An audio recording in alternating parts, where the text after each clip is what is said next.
Hello and welcome to my channel. This is Kathy's Corner, Seed in the Sand, and this is chapter 4 of Create Motion, Take Action. And what I want to talk to you today is about advocacy. Being an advocate for others. That's the reason that I'm doing this. It is a little bit for myself because it is healing for me to be able to talk. In like I pretend like I'm in a group and I pretend that we're like three of us. There's three of us that are here every day and we just talk. And I wish I would be able to hear you and listen to you and hear your story and listen to your story and be able to share with you and cry with you and be able to feel your struggles and your victories. That's what I really want, is to have like a group that says you're not alone. You'll never be alone. You're always with us and we're always together.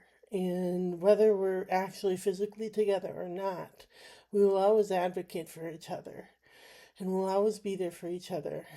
And I think I just crave that connection really bad. and and I have this picture of my mentor. His name is Peter, and he's an older gentleman that was there for me at my lowest. And I always look at him and I always cry, going, "Thank you for being there for me at my lowest point, and for helping to strengthen me through my pain, through my struggles, through my victories, however small they were." Just getting out of bed sometimes was a victory. Just going into the shower was a victory. Just getting to the meetings was a victory.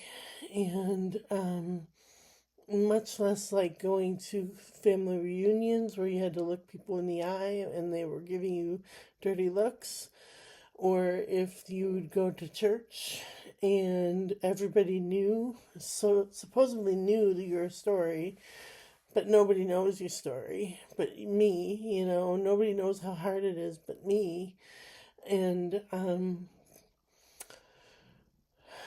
those victories, just getting through it, just going through the motions of it, just patting myself on the back and being my best cheerleader. And there was another person that was with Peter in those meetings, and her name was Mary Jean, and she had passed away years ago. And I always feel like she's still with me. She had beautiful long hair, and she was just there. She was just there to listen to me cry and give me a hug and say, "You know what? It's going to get easier. It's going to get better." And that's what advocacy is somebody there to just listen, to just be there, to just support and guide and say, no matter how hard it gets, we're here for you. So I miss them. I miss them both. And I miss those groups. Hardest time of my life, best time of life. And I really do miss having that connection. I really do miss having that authentic love and that understanding and that patience and that guidance and that like that tranquil flow, of a group that was meant to be there for me. They were meant to be there for me. And I was there for them. And then I let it for, 5 years after that. And it just wasn't the same because it wasn't that authenticity a lot of times. Sometimes it was like, it felt more like pulling teeth being a group leader sometimes. Um, and, um, but I did it, I did it, and I was good at it. And so I'm there for those three people out there in YouTube land. Those three people who are watching me every day. They're watching me and they're saying, what, if she can get through this, if she has the guts to get through this, then I can do it. I can try. I can do this another day. And, the loneliness isn't so bad when somebody understands, when somebody's there for you. So, all right, these are the classic tarot cards, and I pick one for today, one for the past, and one for the future. So for the past, we have the Five of Swords, which is that battle, and other people just kind of walk away, and he's collecting the swords, and nobody really wins. So that's the past. For today, we have the Seven of Wands, which says, you're standing your ground, you're fighting your battle, but you can put the wand down. You don't have to fight against everybody. You don't have to fight against nothing. And so for the future, we have the Tower card, which is a positive card in my book, because in my book it says, well, the tower's already fallen, now it's time to rebuild on solid ground. Other people's books might be a little bit more scary because their tower hasn't fallen yet. That's not my concern. My concern is my tower being rebuilt on solid ground. So these are the Healing Spirit cards by Gordon Smith, and they look like this, if you can see that. Alright, and I love these cards. They're always so powerful.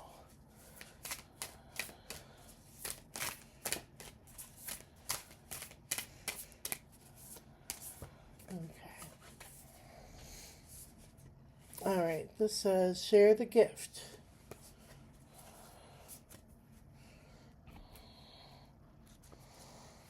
And it says you have healing ability within you, and you know this because you can feel the pain of others. Spirit healers and helpers are always working with you when you use your special abilities for yourself and others. There will be times when you will feel their power, and other times when you will feel the power is coming within you.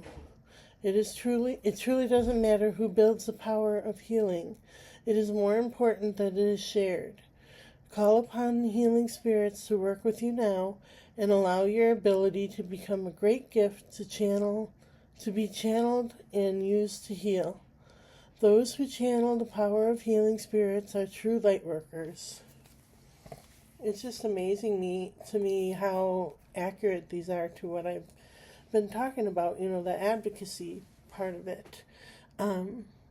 True light workers, all I have to do is just channel the power of healing, and I'm an advocate. I'm a Peter. Her name was Mary Jean with the long hair. I'm a Peter. I'm a Mary Jean. I'm a true leader, a true mentor, a true advocate. And I really want to continue this path of becoming more, making a movement, like a JFK movement or an Martin Luther King movement, I really want to make a movement of people that are lonely and sad and scared and hopeless, to say, you know what, it's not the end. This will never be the end. There's no end. There's no end. So let's do this together. All right. Thank you for listening to me today. And I appreciate you. And I hope you have a lovely day. And we will chat with you tomorrow.